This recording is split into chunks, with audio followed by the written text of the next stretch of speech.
It's the morning sports report time here on TribLIVE Radio and TribLIVE.com.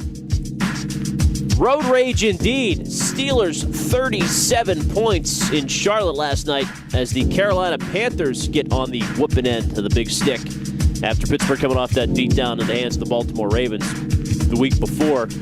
Lots of impressive things to take away. I mean, the first things first, the Steelers at 2-1 record-wise.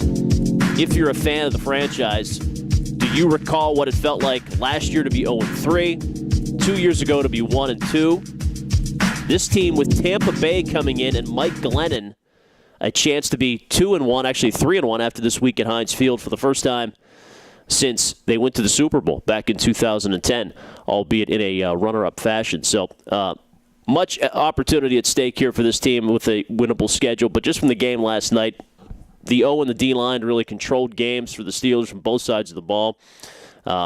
They got a couple of breaks. Big mistake by Carolina to jump off sides early in the second half in a game that's 9-3.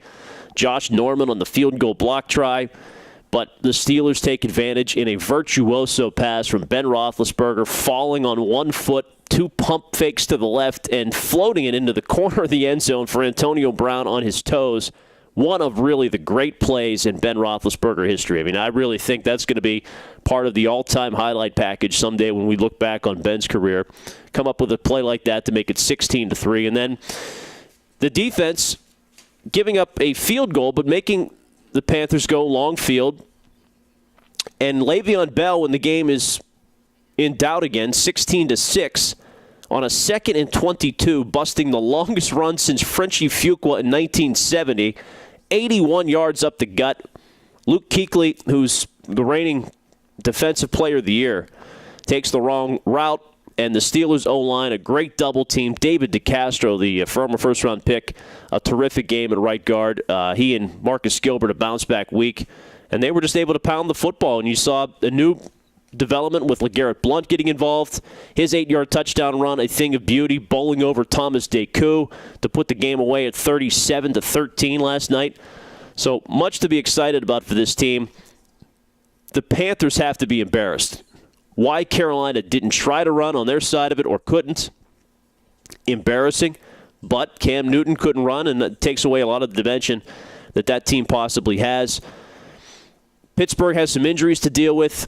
R.I. Taylor, who will be in tomorrow for his show, Tuesday morning, 9 a.m., here on TribLIVE Radio with the Aircast, and you know that's going to be a several-week injury, although knowing Ike the way we do, he's going to want to get back out there as soon as possible. But they do have, looks like, William Gay, Arthur Moats, and Sean Spence, three pretty good backups for in the short term to fill in for not only Ike being out, but also Jarvis Jones and Ryan Shazier.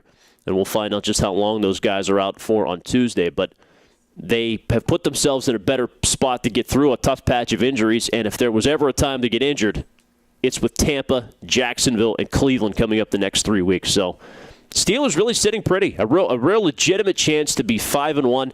There are no easy wins in the NFL, but with Mike Glennon, the quarterback you'll face at Heinz Field this week, probably a rookie in Blake Bortles, and then back to play Cleveland, who is still Cleveland. The Browns still the Browns, unable to pull out a win at home. Things looking very sunny and rosy here in 2014 for the Pittsburgh Steelers and a bounce-back win on the road last night. We'll be talking about it all week here at TribLIVE Radio, TribLIVE.com.